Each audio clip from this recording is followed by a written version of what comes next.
Tonight on Taiwan Plus, we look at why foreign residents, some whom have been here for decades, now say they're being treated as second-class citizens. Families with multiple generations of elderly are on the rise in Taiwan. What does this mean for people with disabilities? Hundreds of officials from Taiwan and Europe attend the EU-Taiwan Gender Equality Forum in Taipei. Plus, cannabis retailers and activists in Thailand talk about what they hope will change as the country prepares for a new government.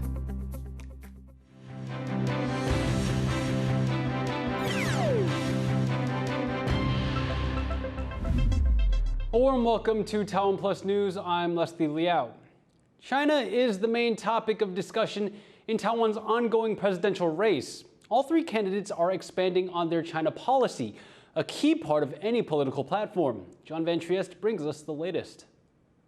Waving a banner, Kuomintang presidential hopeful Ho You-yi takes the stage once again. For his campaign stop on Tuesday, China was the issue at hand.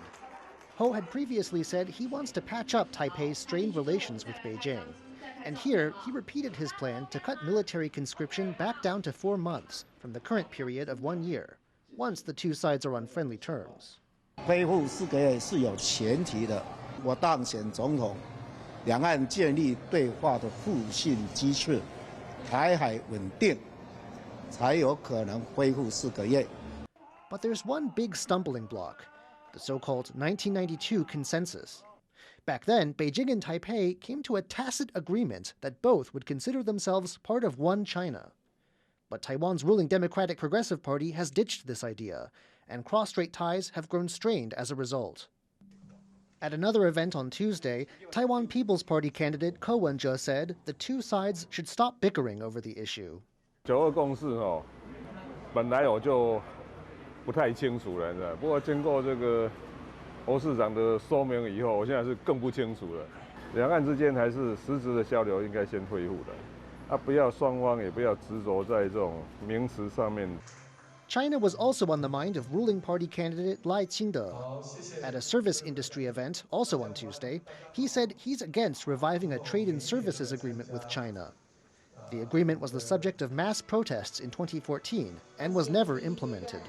提出一个10年前没有办法通过的无贸协定，重新再把台湾的产业跟经济发展锁进去一个中国原则的市场。我认为这应该错。 In this presidential campaign, China continues to be a factor that can't be ignored. The candidates' policies toward Beijing will be a major consideration come voting day. James Lin and John Van Trieste for Taiwan Plus. Stronger defense, more free trade, and more democratic partners. That's how Taiwan's ruling party presidential candidate plans to keep the peace with China. Vice President Lai Ching-te set out his pitch for managing ties in an opinion piece for the Wall Street Journal. He says his 4-pillar plan will keep this region stable. Lai is running in January's elections to succeed President Tsai Ing-wen, who's reached her 2-term limit. During her administration, relations with China have soured. Lai says he's open to dialogue with China, but that Taiwan must also keep strengthening its defenses to deter a Chinese attack. European and Taiwanese officials are taking stock of their country's gender and LGBTQ policies and how to improve them. Bing Wang has more. Here at the EU-Taiwan Gender Equality Forum, European and Taiwanese officials are working together to form more friendlier policies towards gender and LGBTQ issues. The EU and Taiwan first launched their joint gender equality, cooperation, and training framework in 2019, and it runs until the end of this year. There will be workshops, seminars, and panel discussions across the 2-day forum to develop a new framework. Participants across the spectrum, from government officials to activists and other stakeholders, are determined to reach a place of full gender equality. 我想这个社会会更加的包容多元，而且大家能够互相的互信互赖，一起生活。 Taiwan government and also EU mechanism will invite activists and also governmental agency from this region to promote the gender equality in Asia. I think that would be very important for more solid democracy and diversity society. Taiwan is already known as Asia's most progressive society, but officials here say there's still room for improvement. With Taiwan's ongoing Me Too movement, where over 200 people have come out against alleged abusers, people are keeping a close eye on this forum and hoping the new framework will help address these issues. Alex Chen and Bing Wang in Taipei for TaiwanPlus. A new issue is arising from Taiwan's rapidly aging population. Harrell Hughes reports on the future of care for double-aging families. A hand-painted present and cake to celebrate another year of life. But the celebration also highlights a growing problem in Taiwan. Families like this are referred to as double-aging households. That's when both the caretakers and the people they look after get older. Xiao Chun is 40 years old and has cerebral palsy. She lives with her family and relies on them for her daily needs. But as her parents grow older, her future care comes into question. What will happen after they are gone? 他还是很多岁啊，爬楼梯啊，做什么都爬不上去啊。生气那不讲话也不走，不吃不喝，什么都不要了。年纪也高了，就是没有办法，然后给他那个担心他以后怎么办。 Government figures estimate 1.2 million people in Taiwan have some kind of disability. Among them, over 940,000 people are over the age of 45. More than 90% of people live at home, and nearly 70% of people need assistance in their daily life. At care centers for people with disabilities, the problem of double-aging families is apparent. 我们遇到的族群几乎是有半数以上，住宿型的服务或是未来的一些信托的一些使用的话，照顾者有哪一天出现了一些状况，没办法再继续照顾的时候，常常会出现，这会变成社会上的一个危机。 Taiwan is predicted to become a super-aged society by 2025, where over 20% of the population is aged 65 and above. The country's current solution for long-term care is to rely on migrant care workers. But with a range of problems including cost of care and labor rights abuses, a more comprehensive solution is needed. Andy Shui and Harrell Hughes for TaiwanPlus. The world just recorded its hottest day ever. Data from the U.S. National Centers for Environmental Prediction show the global average temperature reached over 17 degrees Celsius on Monday. This is almost 0.1 degree higher than the last hottest day on record in August 2016. Heat waves have been scorching much of the world. The southern U.S., China, North Africa, and even Antarctica have all seen temperature records shattered in recent weeks. Scientists say the climate crisis combined with an emerging El Niño effect are to blame. They say even hotter temperatures are likely this year. Coming up, young Taiwanese musicians show off their skills on the international stage. Where? Stay tuned.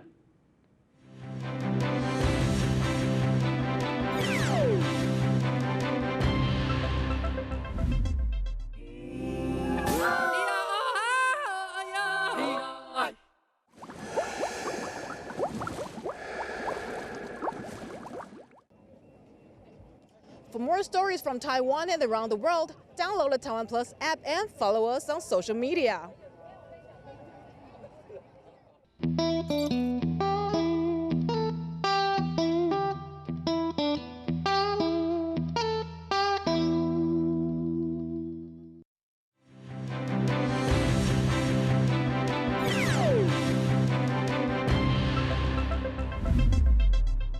Welcome back. You're watching TaiwanPlus News. Last year, Thailand legalized the sale and distribution of cannabis. But with a new government soon to be sworn in, things could soon change. Callum Stewart spoke with cannabis retailers and legalization advocates to learn how they're preparing for the future.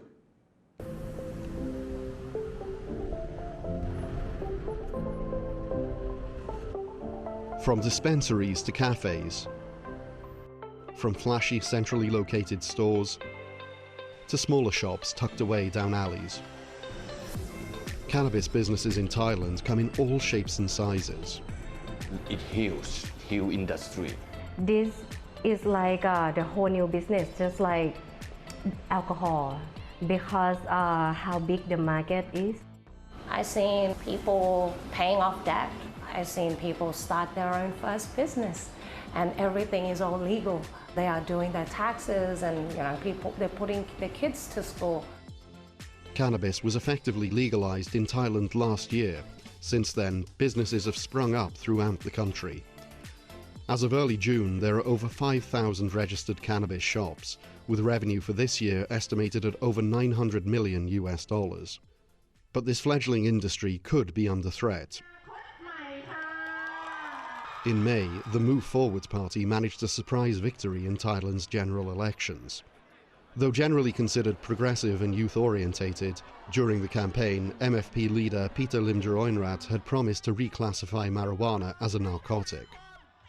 Now that his party is likely to govern, cannabis could become illegal again. At the moment, cannabis business owners and legalization advocates say they're not overly worried. I don't think they're going to stop. I'm not really concerned. Like I said, the market value itself for cannabis is quite large. For my information that I get, he not gonna put the marijuana back to the narcotic list because he see the opportunity and he open mind. Even so, retailers seem more cautious than before. TaiwanPlus ran a report on Thailand's legalization of cannabis in May. Getting access to interviews then was easy.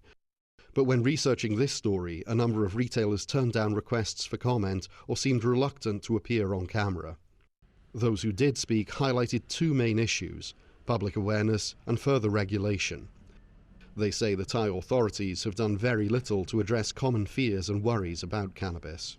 I'm not very happy with that at all, and the fact that the government is not really providing the people with any more knowledge than they had before the legalization, and it's up to us now to actually do that. They also worry that the bad behavior of a few could result in trouble for everyone else. Many are calling for stricter regulations as a way to further legitimize the industry and reassure the public. I want more control. We need the rule and the law that can be controlled. That okay, you register, you do everything right, you can do business good. But if you not do the good, you shoot out of the business. Beyond that, advocates say that the success or failure of Thailand's cannabis policies could affect the wider region. Cannabis is something that we really need to look at the bigger picture than just one country, because it's a lot of players within it. It's global. You can't just have Thailand and then make regulation just for us, because when we make something wrong, our neighbors will feel the effect of it. Thailand's new Prime Minister is due to be selected on July 13th, and cannabis businesses across the country will be keeping a close eye on him to see what happens next. Callum Stewart in Chiang Mai reporting for TaiwanPlus. A ban on cannabis in Thailand would have political and legal implications for Thailand and Southeast Asia. Our reporter Joyce Tsung spoke with Gloria Lai, the Asia director of the International Drug Policy Consortium, to get details. What do you expect for the status of cannabis in Thailand under the new parliament? It was legalized last year, but there's also a backlash. So with the lack of kind of firm regulations governing the sale and the use, there's been a growing backlash from different parts of the country. One of the major parties, Thai, I guess they seized on that. And Thai are known for their stance on drugs from the past. The Prime Minister at the time, Thaksin, he announced one of his major things was he declared a war on drugs. And then it was a violent campaign. It led to thousands of people being killed in an arbitrary way. Coming into the election, one of their promises was to bring back the war on drugs. And what about if the favored candidate for Prime Minister, Pita, from the Progressive Move Forward party wins? Would you still expect to see a reban? I think it's kind of more disappointing from the Move Forward party. You'd expect a more progressive stance that embraced the evidence rather than just political rhetoric. They've made this promise on this platform saying that they're going to reclassify cannabis as a narcotic again. It's a response to a backlash, but it's a very misguided one, saying that people who produce and grow and sell cannabis don't need to worry because if they already have a license, then they will not be impacted. But those two things cannot be true at the same time. How would Thailand's handling of cannabis affect the region, if at all? If you were to question cannabis, that leads to opening the door potentially to questioning the whole legal regime around drugs. And I think some countries, particularly Singapore, worry about that. When it comes to trafficking of drugs or the supply of drugs, some of the worst responses that you see around the world are also in this region in Southeast Asia. And that's executing people, so including for possession of cannabis in Singapore. As a government, you feel like you've been telling people for decades this line about drugs, and now you're saying cannabis is fine and could even be good for you. That has been a hard thing for governments to grapple with, including in Thailand. That was Gloria Lai, the Asia Director at the International Drug Policy Consortium in Bangkok, speaking with our reporter Joyce Tseng. Taiwan has denied using checkbook diplomacy to manage ties with Lithuania. That's after an opposition lawmaker accused the government of giving away Taiwan's tech secrets. Legislator Wang Hongwei says Taiwan gave Lithuania nearly $11 million to help a private company buy technology for 8-inch wafers. Wang says the government was advised that the deal made no sense, but it pushed it through anyway. Taiwan's foreign ministry says its dealings with Lithuania are legitimate and based on mutual interest. The countries have forged closer ties since they agreed to open unofficial embassies in 2021. 最后啦，它的数字其实是1400万总额欧元。这个1400万里面呢，1000万是来自台湾的资金。那我要强调，这个资金又回到台湾的工研院，所以其实最终的结果我们看到对台湾跟立陶宛都是双赢的。那另外400万呢，是由立陶宛的这家公司来支付。 People manufacturing chips make the big bucks in Taiwan. The country's stock exchange has ranked the highest salaries for non-managers last year. And most come from, you guessed it, semiconductors. Once again, Joyce Sung reports. From sand to gold, semiconductors are one of the most lucrative industries in the world. And Taiwan dominates the sector, producing the vast majority of the world's most advanced chips. This has certainly paid off for those working in the industry. The latest stats from Taiwan's Stock Exchange shows that 8 out of the top 10 highest salaries in the country come from semiconductor companies. 像台积电，它的作业员薪水搞不好比一般的这个内需服务业的主管还得高。那这就是行业别之间的差异。 Coming out on top is Taiwan's largest integrated circuit designer, MediaTek. They paid their non-management employees the highest average salary last year, just over $150,000. Meanwhile, TSMC, Taiwan's most well-known and most profitable company, ranked 7th with an average pay of around $100,000. This is a jump up from 16th place for the world's largest contract chipmaker, reporting a 30% average pay raise. Amid a sea of semiconductor companies were shipping firms, Evergreen Marine and Yangming Marine Transport, at 3rd and 9th place, respectively. Though this may be good news for those in chip tech, for others, especially fresh graduates, the gaps in industry pay may have them rethinking their career choices, especially considering that the average annual salary in Taiwan sits just above $20,000. 真的是人家讲的，就是怕入错行。最近这10几年来呢，我们可以看得出来，产业之间的差异越来越大了。那种低薪服务业，你再怎么样努力工作，你的薪水就是低。 That's why the government is figuring out how to best help small and medium-sized firms, especially in a post-pandemic economy.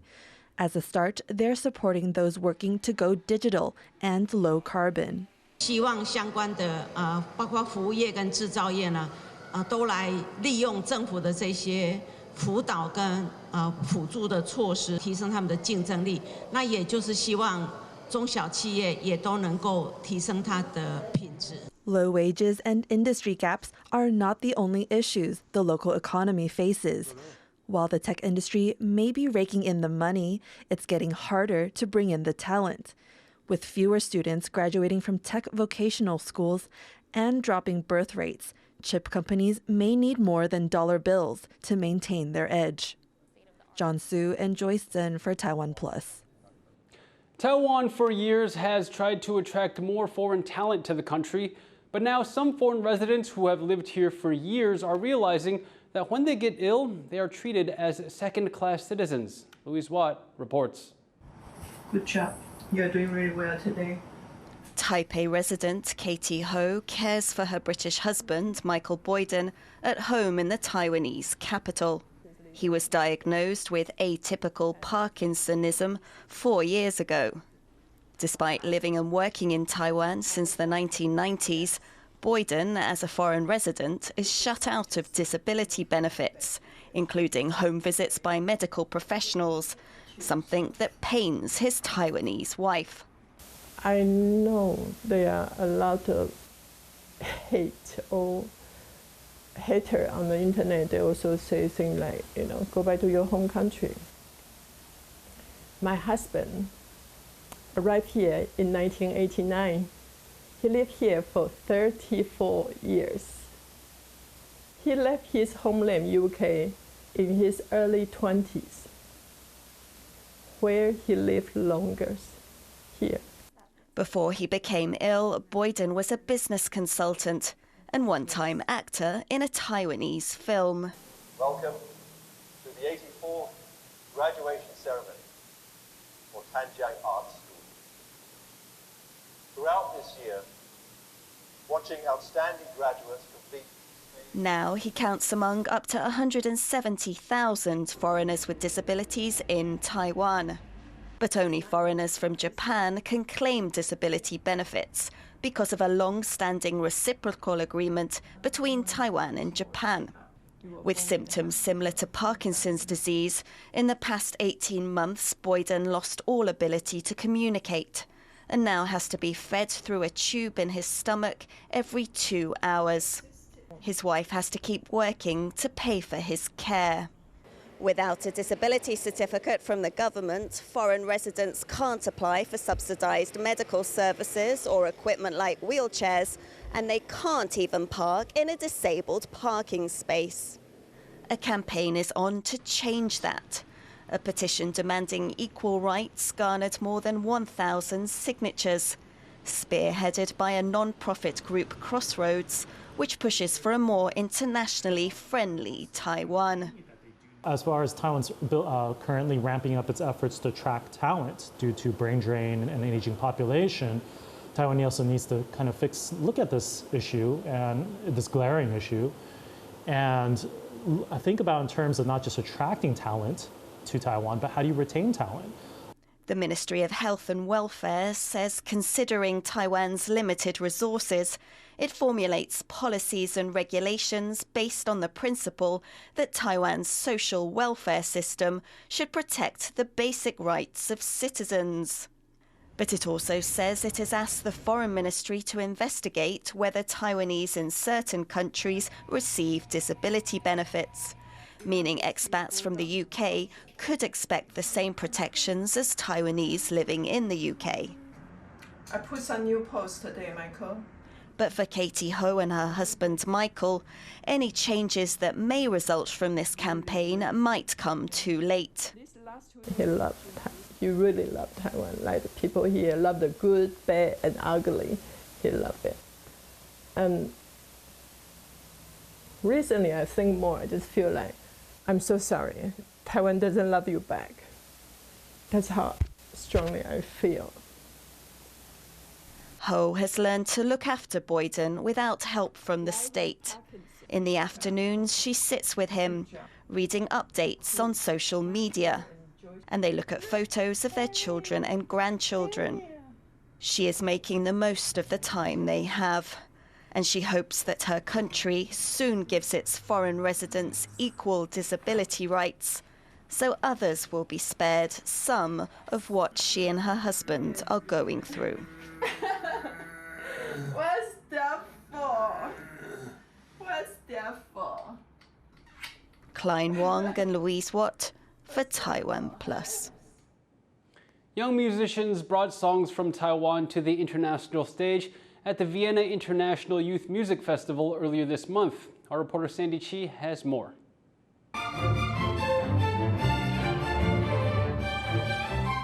This is music from Taiwan, performed by Taipei's Dunhua Junior High School String Orchestra at the 15th International Youth Music Festival in Vienna this month.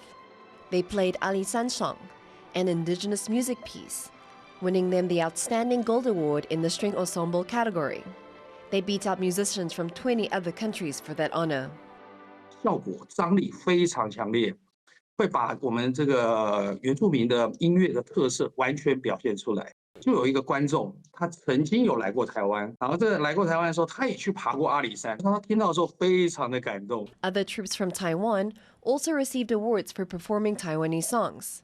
They included Teresa Deng's "The Moon Represents My Heart" and the national flag song.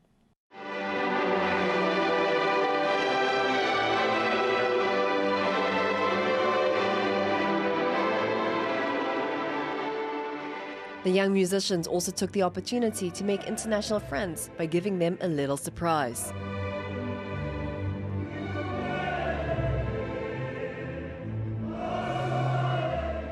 Despite the language barrier, the students in Vienna certainly connected with their international audience.